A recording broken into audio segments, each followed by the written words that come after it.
It's beer o'clock on Real Ale Craft Beer. Today we've got a beer from Deeds Brewing Company in Australia. And this is called Another Shrubbery. Now, I've not read the back of the can here. I don't really understand what's going on. I know that the beer is 6.8% ABV. And it's in a 440 milliliter can. But it's the woods. It's definitely some animals in the woods, and it looks like there's a human being with an animal hat on, or maybe it's a giant deer. But it's a really interesting, if I was in a bottle shop or a can shop and I seen this on the shelf, I'd be picking this up just to have a little bit of a look and a read. And that's the whole point with good design. That's the whole point with good can and bottle labels, is that you go, ooh, that looks interesting, what's that? Proudly independent since 2012. Unfortunately, no more. Deeds Brewing Company in Australia. Wonderful company. They won many awards, and they were considered to be one of Australia's greatest breweries. They really were. It was the situation of 2019 that delivered hammer blows, not just to companies like, or breweries like Deeds Brewing Company, but to breweries all over the world, to companies all over the world. It was 2019 was a hammer blow, and unfortunately, Deeds couldn't get out the other side, unfortunately. We may have time to cover that a bit more later on, but one finger white head, hazy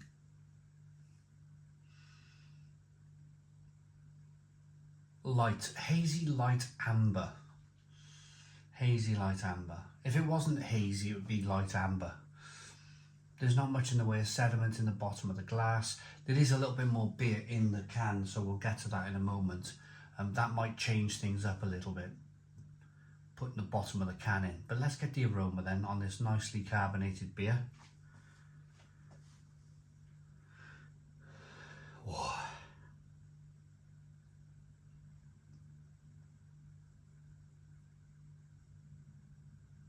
This is like full on hops.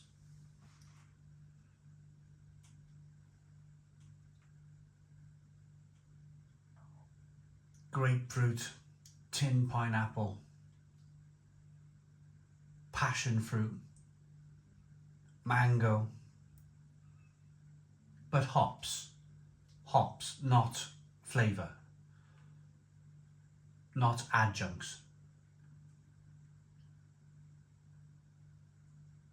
A little bit of spiciness in there, a little bit of pepperiness in there.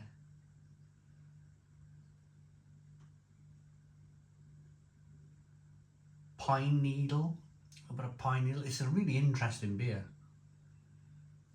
Now, let's dive in. Cheers, everybody.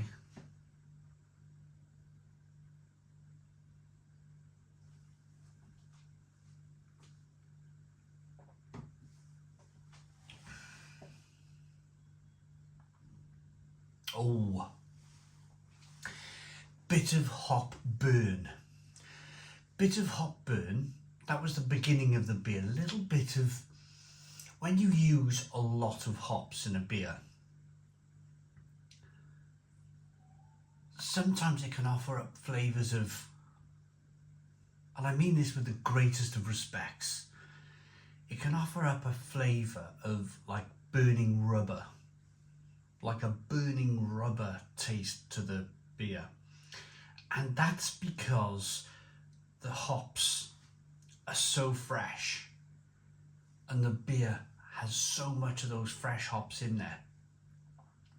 It tricks the palate, it tricks your taste buds into thinking you're drinking something else. And it's my job as a beer reviewer, and of course it's your, when you're tasting the beer, if you bought this beer, It's your job to kind of get past that. It's your job to get past the fact that you have this kind of, because they've used so many hops in the beer, this kind of slightly burning rubber taste in the beer. It's a really unusual flavour. I would say, let's say a regular bitter drinker or a lager drinker, they might take a sip of this and go,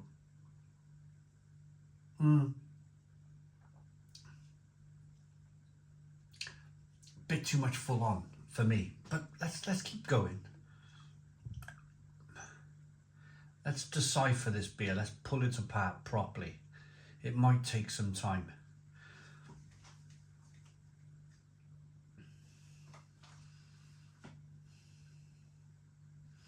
There's an added taste of like there's bitterness coming through now as well. You've got that kind of hazy IPA.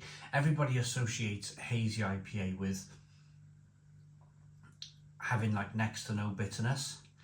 This has, because they've thrown a lot of hops at this, this has some bitterness right at the back end.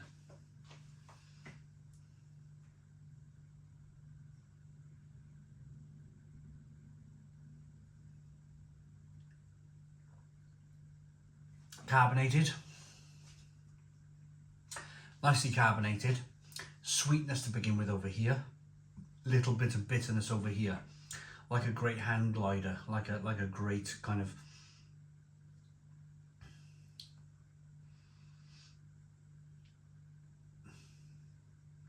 like you're in a circus and you're walking along a tightrope.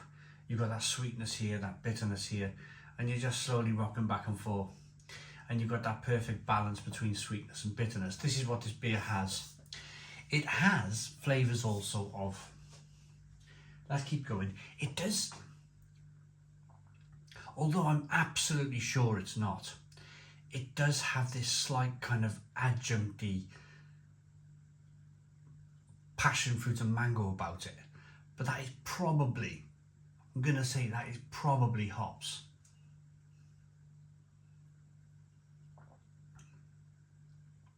Tin pineapple, like if you just opened a tin of pineapples and you've drank some, you know that juice you get in the bottom of a tin of pineapples, ring pineapples with a hole out in the middle. You drink that juice and it's kind of like, ooh, it's sweet and syrupy. There's a bit of that in there. There's a bit of tin mango. There's some grapefruit and orange peel. It's a good beer. It's a really good beer. But let's see what all of this shrubbery is about. Let's see why it's called this beer. Another shrubbery. You have fought well, brave Sir Knight.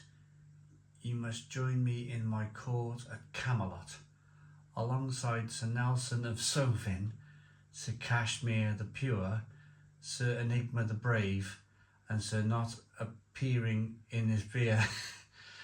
We shall venture through the thick haze and satisfy the taste of all Britons. On second thoughts, let's not go to Camelot. 'Tis a silly place. Kashmir, Nelson Sauvin, Enigma, Hazy IPA. So it's all hops then. All hops. There's no passion fruit, there's no mango in the beer. It's all hops in the beer. So I'm going to rate it. Glen Iris, Australia. Unfortunately, deeds are no more. But I wanted to cover this beer anyway because it was sent by the wonderful Trav. I am a massive fan of Deeds Brewing Company's beers, and it's nice, really. It's nice for the viewership. It's nice for people who like Deeds Brewing Company that there's now, you know, I like to put it, if you put this stuff on the internet, it stays on the internet forever, doesn't it? People can look back. Maybe the brewers will look back at this beer and some of these beer reviews in years to come and say, hey, that was us, you know, that was us, that's what we did. There's some documented stuff on the internet, video footage of Deeds Brewing Company, even though they're no more. A video archive of Deeds Brewing Company. So rating for the beer then, it looks good, it smells good, it tastes really good. I like that. I like it enough to give it an 8 out of 10. 8 out of 10 from Real Ale Craft Beer. Please put your comments in the comments box, subscribe to our daily beer and food reviews, give us a big fat thumbs up. Boom, cheers.